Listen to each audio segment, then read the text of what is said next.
नमस्कार. आपण पाहतात सतर्क महाराष्ट्र न्यूज चॅनल. सतर्क महाराष्ट्र न्यूज चॅनलमध्ये आज आपण प्रभाग क्रमांक 13 विकार शेख हे निवडणुकीच्या रिंगणात आहेत. विकार भाऊ, आपण काय सांगाल, आपल्या प्रभागासंदर्भात काय माहिती देणार आणि आपण ज्या निवडणुकीच्या रिंगणात उतरला आहात तर आपण काय विकास घेऊन उतरला आहात? प्रभाग क्रमांक 13 हा जर तुम्ही बघितला तर इथं 80% हा सगळा स्लम एरिया आहे आणि या स्लम एरियामध्ये झोपडपट्ट्या लोकांचे खूप प्रश्न आहेत.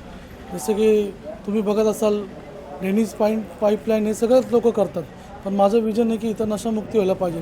गुन्हेगार जे वाढतं आहे ते वाढलं नाही पाहिजे. त्याच्यामध्ये कसं गुन्हेगारी लोक सोडून चांगल्या मार्गाला रोजगार त्यांना भेटला पाहिजे आणि त्यांचं शिक्षण सुधारलं पाहिजे, त्यांचं राहणीमान सुधारलं पाहिजे.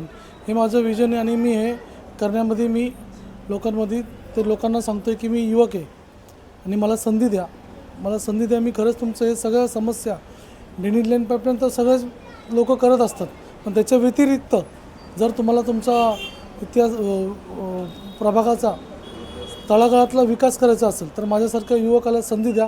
मागच्या वेळेचे जे काही नगरसेवक होते या प्रभाग क्रमांक 13 ताडीवाल रोड यासाठी ते कधी भटकलेच नाही, कुणाच्या लग्नात नाही, कुणाच्या मयतीला नाही. पण मी तुम्हाला एक शब्द देतो आणि या न्यूजमार्फत सांगतो की मी एक सर्वसामान्य कुटुंबातला मुलगा आहे. तुम्ही माझी साथ तुम्ही आणि युवक आहे. सर्वसामान्य कुटुंबात अजितदादांनी माझ्यावर जो विश्वास दाखवला आणि राष्ट्रवादी काँग्रेस पक्षाने माझ्यावर जी जबाबदारी दिली, माझ्याबरोबर तुम्ही बघा 4ही कॅन्डिडेट आमचे युवक आहे. दीक्षा गायकवाड आहे, ती पण युवक आहे. प्रदीप गायकवाड यांची ती नातेवाईक आहे. पण नीलम गायकवाड श्याम गायकवाड यांची मिसेस आहे.